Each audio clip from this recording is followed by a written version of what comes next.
O tema de hoje é... Hoje nós vamos falar um pouquinho sobre educação sexual, vamos dizer assim. Corpo, limite e proteção. A importância da educação sexual para crianças com deficiência, é isso? Isso, exatamente. Então, assim, quando a gente pensa em educação sexual, eu falei em educação sexual para pessoas com deficiências, crianças com deficiências. Gente, deficiência abarca tantos tipos de diferentes, né, de deficiência. Então, deficiência visual, intelectual, auditiva, física. Será que todo mundo precisa do mesmo tipo de orientação? Provavelmente não, certamente não, né? Então, assim, o que eu vou tentar trazer hoje é mais voltado para pessoas com deficiência intelectual e, em alguns casos, para o autismo. Mas, quando a gente fala de educação sexual, a gente tem que pensar no público em geral. Então a gente tem que pensar desde a criança pequenininha até o adolescente, o adulto que não recebeu esse tipo de orientação, precisa passar por isso, e isso acontece de maneira contínua, não precisa ser algo formal, que acontece num ambiente organizado para isso. Muitas vezes é numa conversa, é num bate-papo que isso vai acontecer, uma música que você escuta, geralmente que traz algum tipo de palavra, que traz alguma conotação, pode despertar ser um mote para uma conversa, ser o início de uma conversa. Então, isso não precisa acontecer necessariamente no ambiente escolar, né? E a gente sabe que as famílias, às vezes, têm muitas dificuldades em relação a isso, né? Então, hoje eu escolhi falar sobre isso, porque dia 18 de maio foi o dia, acho que veio, o pessoal veio, né? Isso, a gente fez uma matéria especial sobre. Né, o dia do combate ao abuso e exploração sexual de crianças e adolescentes. Até mesmo baseado em dados estatísticos, né? Assustadores, hein? É muito assustador, porque a gente tá falando de 3 a 4 vezes mais chances de uma criança com deficiência sofrer algum tipo de abuso. Isso são dados da OMS e da Unicef, né? Então, assim... são órgãos internacionais, né? Então, assim, é assustador você pensar. E por que isso acontece? Né? Isso acontece porque tem uma dificuldade de compreensão, de comunicação entre as pessoas. Acontece também porque essas pessoas, geralmente, elas dependem mais de um adulto, de um cuidador. Por isso elas são mais vulneráveis? Elas são mais vulneráveis, exatamente. E também tem uma probabilidade maior, porque muitas vezes a gente acha que a gente não precisa falar sobre isso. Porque, não, é ingênuo. Talvez não vai entender, ainda mais pela deficiência. Exatamente. Não tem sexualidade, é muito ingênuo. Ou, nossa, tem um outro mito, né, que é hipersexuado também. Então, assim, nossa, a sexualidade é muito aflorada, parece demais. Gente, sexualidade está presente em todo ser humano. Faz parte da nossa vida, está relacionado com as sensações, com os sentimentos, com as percepções que levam ao prazer. Né? Então, está relacionado com o nosso corpo. E aí, quando eu pego uma criança pequenininha e eu começo a trabalhar o que é o corpo, o que é a parte privada do meu corpo, o que é a parte pública do meu corpo, a partir de histórias, de desenhos, de atividades em que eu vou pintando, por exemplo, com cores diferentes, apontando partes do corpo, né? Dando nome, aprendendo a nomear.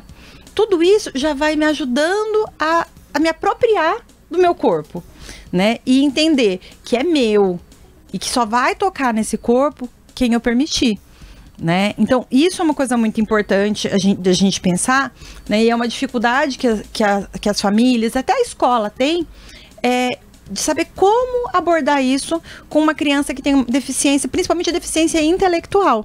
Porque no caso da deficiência intelectual, a gente está falando de uma dificuldade, às vezes, de compreensão, né? Então, eu tenho uma dificuldade cognitiva, e eu tenho uma dificuldade também de comportamento adaptativo. Então, eu não sei muito bem quando frear aquele impulso. Eu preciso falar de uma maneira mais clara, ser mais direto. Educação sexual seria ensinar a proteger o corpo e não utilizar o corpo, né? Olha, perfeito. Eu acho que essa colocação, Marquinhos, é assim, incrível, porque é isso. A gente não está falando de incentivar o ato. A gente está falando de entender sobre si mesmo, falar sobre o próprio corpo, né? A gente está falando sobre essa pessoa compreender como lidar com situações que vão aparecer, independente, né, do momento da vida. Em algum momento isso vai aparecer. Uma hora vai aparecer a vontade de namorar, Às vezes acontece da criança ver e replicar comportamento sem saber que aquilo não pode, né? Eu não sei se vocês já ouviram histórias, mas tem histórias de crianças que não têm noção, crianças e adolescentes, e vão passar a mão numa outra pessoa, em partes que não são para ser tocadas, né? E se eu não conseguir falar para essa criança, não, no meu corpo você não pode tocar, eu também não estou ensinando para essa criança, não, no seu corpo também não podem tocar. E existe uma idade em que isso deve se dar início? Por exemplo, quantos anos? Na verdade, a gente não tem uma idade certa, tá? A gente vai falar desde sempre sobre sexualidade, como eu falei para você, de maneira informal. Então, quando eu tenho uma criança e ela é pequenininha, e eu começo a ensinar para ela os nomes do corpo, né? Eu ensino nariz, boca, pé, não ensino. Eu tenho que ensinar o nome dos órgãos genitais também. Só que aí eu boto apelido nos órgãos genitais. Sim. Né? Não vamos colocar apelidos, vamos dar nomes. Então eu tô nomeando. Eu já comecei. Isso é uma educação sexual. Quando o menininho vai lá e fala que, olha, a menina tem isso, o menino tem aquilo, não vou falar os nomes. Torneirinha, né? Às vezes fala, né? Torneirinha, Isso. borboletinha, né? Isso, exatamente. Já é um momento, meninas e meninos são diferentes. E aí, vamos dar o nome. É o momento da gente começar a ensinar isso. Porque eles estão se descobrindo, estão descobrindo o corpo. E às vezes a gente fica horrorizado. Gente, é normal. Não, e dá os nomes normais, pênis e vagina, isso. Exatamente. E nem é vagina, é vulva. Vulva. É vulva, porque vagina é uma parte da vulva. Ah, né? sim. Eu lembrei do meu netinho, tá com 2 anos. Você pergunta pra ele, o tio, né, meu filho, é o quê? Ele fala, menino. Ah lá. A vovó, menina. Ah lá. Ele já distingue. Já distingue, né? Exato. Com 2 anos. Com 2 anos. Eles fazem essa distinção. E a hora que começa o desfraude, que eles começam a ter acesso mais aos órgãos genitais, eles ficam super curiosos e eles querem mexer, né? E aí, lembra que eu falei que a gente vai ensinar do público e do privado? Do corpo, a parte pública e a parte privada. Então, o que é a parte privada de um corpo? Seriam os órgãos genitais, seria, por exemplo, eu falo que é sempre a parte que está coberta 2 vezes, né? Então, os seios, a vulva, o pênis, né? O bumbum, o ânus. E aí, o que eu vou trabalhar, por exemplo, numa situação como essa, né? Com a criança? Eu vou ensinar para ela, isso aqui é privado, ou seja, é só seu. Né? As pessoas não podem. Seu rosto, todo mundo vê, todo mundo tem acesso. Sua mão, você cumprimenta as pessoas podem tocar, você pode tocar na mão das pessoas, são pontos neutros. E o restante do corpo? Né, os órgãos genitais, não, eles estão cobertos, eles estão protegidos, né? Então, assim, da mesma forma que eles estão protegidos, porque é para as pessoas não terem acesso o tempo todo, tem um lugar certo para a gente acessar. Então, eu não posso acessar em público, porque é comum a gente ver crianças que estão começando a se descobrir se manipulando na frente dos outros. Sim. Na escola é super frequente a gente ver isso. E aí eu falo, não vai fazer isso, que não sei o que. Não, gente. Naturalmente, isso independente de ter deficiência ou não. Eu vou chamar essa criança, vamos no banheiro, né? E aí você tira a criança dali, daquele espaço e orienta essa criança. Chama os pais depois, conversa sobre isso, né? E isso independente. Claro que com a criança que tem deficiência, que tem uma dificuldade maior de compreensão, muitas vezes eu vou ter que usar recursos, por exemplo, como desenhos. Qualquer criança é bom usar desenho, mas assim, com uma criança que tem algum tipo de dificuldade maior de compreensão, o desenho ele ajuda muito, ele é um recurso muito útil, né? Para apontar, para mostrar músicas, histórias, né? São recursos que ajudam bastante. Porque a gente não adianta a gente fingir que não tá ali, que não vai acontecer, porque vai. Né? Uma hora eles vão querer namorar, uma hora eles vão ter vontade de se tocar, e eu tenho que lembrar disso. Deve existir uma cartilha de orientação para tudo isso, para se seguir? Eu acho que tem vários recursos já disponíveis, viu, Marquinhos? É que a gente tem pouco conhecimento. Eu lembro que a minha filha, quando ela foi ficar mocinha, ela ficou mocinha muito cedo, né? E eu lembro que eu já trouxe para ela algumas... a gente não pode falar mocinha, quando ela menstruou, né? Eu trouxe para ela alguns livros e a gente sentou, a gente foi conversando, foi discutindo. E tem livros interessantíssimos, próprio para a idade. Só que você tem que acompanhar, não é toma o livro. Né? Só que, assim, vamos pensar. A minha filha é uma criança que tem uma facilidade de compreensão. Tem crianças que têm mais dificuldade. Então, eu vou ter que falar muitas e muitas vezes, usar recursos diferentes. E tem que ter consistência, né? Vamos lá, na família. Você fala que não pode tocar uma parte do corpo. Aí, a tia chega e não tá bem orientada. A criança vai lá e toca, vai lá e pega no bumbum, por exemplo, da tia. E a tia não reage da mesma forma que tá estruturado ali, a gente já tem um prejuízo, já tem uma dificuldade. Então, eu preciso, né, que as pessoas sejam orientadas, que a família seja orientada, que os professores que estão próximos sejam orientados, para que todo mundo tente agir o mais próximo possível. Então, não. Aqui é uma parte do corpo que você não pode tocar. Aliás, você não pode tocar no meu corpo sem a minha permissão. E depende da idade também, né, Carol? Porque o meu filho tá com 12 anos. É difícil conversar com ele sobre esses assuntos. Quando você tenta conversar, ele já desconversa. Até quando a gente pergunta na escola, questão de interação com outras meninas, né? Se tem interação, se tem desejo. Eu tento ir encaixando, mas é muito difícil. Você tem que dar uma volta gigantesca para tentar entrar no assunto sem ser invasivo. Não, a gente tem que respeitar também o espaço deles, né? Quantos anos ele tem já? Tem 12.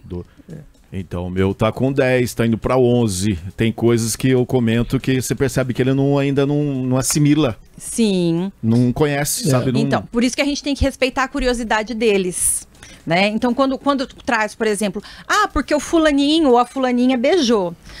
E pode beijar na escola? O que você acha disso? Você achou que foi legal? Né? Você já tem alguém por quem você se interessa? Você acha que...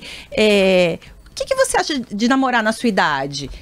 Foi o que o meu filho me trouxe, só pra complementar isso que você falou, porque daí eu comentando sobre isso, ele falou, mas tem um amigo meu que já começou a namorar com 10 anos. E aí você perguntou daí eu perguntei, mas namorar, o que ele falou pra você? Não falou muita coisa, só falou isso. Eu falei, e você? Eu falei, não. E daí começa a entrar na vergonha, começa a ficar com dificuldade, aí eu respeito. E você pode usar um outro recurso, que são as histórias sociais. E aí você vai lembrar de coisas que aconteceram. Na minha época... eu dei exemplos. Né? Sim. Isso que eu ia falar. Será que na nossa época a gente começou bem antes que essa criançada de hoje aí? Mas hoje em dia... Existem tantas outras opções, às vezes vai da pessoa de se interessar por determinadas coisas que outros não. Mas é que antes a gente aprendia muita coisa com os amigos. Sim. E hoje tem a internet. Talvez o meu filho... Às vezes se eu vou sentar com meu filho, vamos falar sobre sexo. Ele vai falar, tá bom, o que você quer aprender, pai?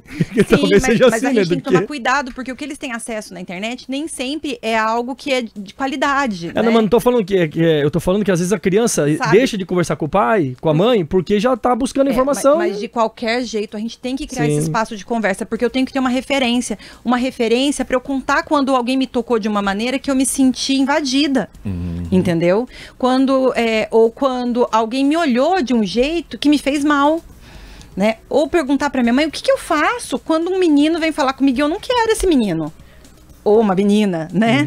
Então, eu tenho que ter esse espaço e uma pessoa de referência que vai ser minha segurança para eu conversar. Então, mesmo que eu tenha acesso, mesmo que tenha esse espaço, né? A gente precisa criar um espaço de troca e de confiança. Eu acho que isso é o mais importante, esse espaço de confiança, que é um espaço livre de julgamento, é um espaço em que a gente tem essa troca, que é uma troca confortável com o outro. Posso dar uma dica de como eu tô fazendo com o meu filho? Se eu chegar em casa e entrar no quarto dele e falar, Gá, vamos conversar? Não dá certo. O que eu tenho feito? A gente tem andado de bicicleta todo domingo. É o momento que a gente começa a conversar e eu estou... sendo tão legal que ele tá me libertando e falando coisas que ele não falava pra mim antes, num quarto dele. Sim. Então a gente vai andando de bicicleta, ele começa a conversar por música, ele tem um gosto... que não sei se ele tá puxando de mim, mas pelas mesmas bandas e tal. Daí a gente começa a conversar sobre isso. Daí passa pro assunto de escola. E ele tá me soltando coisas que ele não soltava no quarto dele. Sim. Mas por quê? Porque é um ambiente diferente. A gente tá conversando, naturalmente ele tá se expressando. Então eu acho que também não pode ser uma forçação de barra. Você tem que... Isso. É difícil, mas você tem que criar o momento. Porque senão fica tipo entrevista de emprego. Exato. Entendeu? Eu pergunto, você responde, eu pergunto, você responde. E aí parece que você tá analisando aquela... Por isso que tem que ser uma coisa natural, tem que ser dentro... E eu coloquei o exemplo na minha época, não para comparar, mas para dar um espaço, uma abertura para conversa, né? Então, assim, quando eu era pequena, tinha uma amiga, assim, sabe, que aconteceu isso. E aí, quando eu conto isso, né, sobre uma amiga minha, o que eu tô fazendo? Eu tô abrindo espaço para que ela conte, de repente, sobre uma amiga dela, ou ele conte alguma coisa sobre um amigo dele. Né? De homossexualidade também, por exemplo, uma conversa que... Tudo bem que não é o assunto, a gente pode até fugir do assunto, mas eu tava falando com o meu filho que eu dei exemplo da minha vida, do que aconteceu. Eu falava, gato, tinha vezes que tinha menina que queria ficar comigo, eu não tinha interesse por essa menina, eu falava não, daí a menina saía espalhando que eu era gay. Daí meu filho começou a me levantar as coisas. É verdade, pai, você acha? Porque a pessoa não gosta de futebol, ela já é considerada gay. Porque se a pessoa gosta de jogar vôlei, ela é considerada gay. Onde já se viu? E eu não sou. Ele foi começando a soltar umas coisas que eu falei, olha só, como que é através de exemplos que eu dei. Exatamente. E aí eu começo... E isso tem a ver com sexualidade. Né? A gente está falando de papel de gênero, de identificação, né? Então, assim, o que a gente espera de um menino? A gente espera que o menino goste de futebol e que ele não rejeite nenhuma menina, né? E isso tem uma coisa a ver com machismo. É uma cobrança, né, da sociedade, parece, né? Exatamente. Então eu consigo trabalhar. Mas, filho, será que eu tenho mesmo que aceitar qualquer pessoa que vem, que queira, que demonstre interesse por mim? Mas será que eu tenho que gostar de futebol para ser homem ou isso vai me fazer menos homem? Usar rosa me deixa homem ou menos homem, né? Então são coisas que a gente vai conversando e de novo, a gente não precisa estar sentada ali no quarto ou na mesa como se fosse uma entrevista. É no dia a dia. É uma cena que eu vejo, né? Então quando o Marquinhos fala assim, tem idade? Não tem. Porque às vezes as coisas acontecem na vida, na nossa frente. De repente eu vejo um menino andando com outro menino, como já aconteceu com a minha filha. Da gente ver uma propaganda da MTV, uma mulher beijando outra. E ela... Mãe, menina pode gostar de menina? Menina pode beijar menina? E ali eu fui explicar pra ela que as pessoas gostam de pessoas, né? Sim. Então, assim, foi um momento que eu tive essa possibilidade. E ela era um toquinho. Não, filha, as pessoas gostam de pessoas. Pode gostar de pessoas do mesmo sexo, pode gostar de pessoas do sexo diferente, né? Então, como é que eu evito falar sobre isso só porque a pessoa tem uma deficiência intelectual? Não dá. Eu não tenho como não falar de namoro. Eu não tenho como não falar sobre método de contracepção, sobre gravidez. Eu preciso de forma adaptada, com uma linguagem que seja adequada para eles. Eu não sei fazer isso. Procura ajuda, procura orientação. Tem profissionais que trabalham com isso e isso é importante. Então, assim, pra gente finalizar, né? A gente tem muito mito relacionado à sexualidade de pessoas com deficiência. Sexualidade não é sexo, é muito diferente. Então, deficiência não significa que a pessoa seja assexuada, que ela não tenha desejos, que ela não queira viver sua sexualidade e não vai desenvolver isso. Então, as pessoas têm que estar abertas e precisam trabalhar de uma forma adequada com esse público. É preciso diferenciar o corpo da pessoa do corpo do outro, a permissão para isso e desenvolver autonomia, porque é uma outra característica. Às vezes a pessoa não sabe se limpar sozinha, tem dificuldade no controle no banheiro, e nessas oportunidades uma pessoa muito próxima pode aproveitar. A gente tem que tomar cuidado com isso também, porque o abusador não tem cara de lobo mau e nem sempre tá longe. Muitas vezes ele tá dentro de casa. Tá dentro de casa, é um profissional que cuida, é um pai, é um tio, é uma tia, é uma mãe, né? Então a gente tem que tomar muito cuidado com isso e ensinar para a criança que ela tem pontos de referência, ela tem pessoas que são pessoas da confiança dela para quem ela pode conversar. A escola tem que fazer o papel dela, se abrindo para isso. A gente, enquanto família, também tem que andar em consonância com a escola e com a sociedade, abrindo espaço para essas crianças terem a possibilidade de conversar, de tirar dúvidas, de contar o que está acontecendo com elas, até para elas saberem se isso é aceitável ou não. A participação do Jefferson aqui, pode falar. Não, eu ia falar que eu acho que sou muito ingênuo, cara. Eu não consigo enxergar esse tipo de maldade dentro de pessoas próximas, cara. Sabe, não encaixa. Parece que não faz sentido. Acho que a maioria das pessoas que estão nos ouvindo aí acha que não, mas infelizmente os dados estão aí, né? As estatísticas, né? Infelizmente. E abuso também de pessoas com deficiência. Já tiveram casos a nível Brasil, né, sobre isso. O Jefferson Aparecido, bom dia. Eu namorei uma menina com 10 anos na escola. Tive 8 namoradas. E essa última é minha esposa, há 29 anos. Ai, que bom, né? Muito legal. E assim, vamos falar que a sexualidade ela é válida para todas as idades, né? Ela tá presente em todas as fases da nossa vida. Inclusive, para a gente desmistificar um pouquinho, os idosos também precisam vivenciar a sexualidade deles. né? É um outro assunto que talvez a gente traga em algum momento. Não é porque idoso pode fazer qualquer coisa, né, Marquinhos? Sair com as coisas balangando pra fora. Eu sou idoso, eu posso tudo agora. Não pode. Por que, né, Marquinhos? Não, eu tô falando. Já com os cabelinhos brancos, já? Ó, as regras alguns fios. As regras sociais continuam valendo pra todo mundo. Tem música no YouTube que ajuda, tá, gente? Pode procurar. E tem alguns vídeos. Antes de mostrar, assistam pra ver se vocês acham adequado pra idade do filho de vocês. Se alguém tiver alguma dúvida, entre em contato comigo pelo Instagram lá, @carolina.marrone. Muito bem. A Xuxa tá fez bom? Cabeça, ombro, joelho e pé, agora tem que falar pra Xuxa fazer outra, né? Valeu, intervalo, hein? Valeu, Carol. Valeu, nossa, obrigada. papo bacana hoje, hein? Obrigadão. Vamos pra próxima aí, daqui 2 semanas tá de volta aí. Com certeza. Valeu. Obrigada, gente. Abraço. Tchau, tchau. Boa semana. Valeu. Igualmente.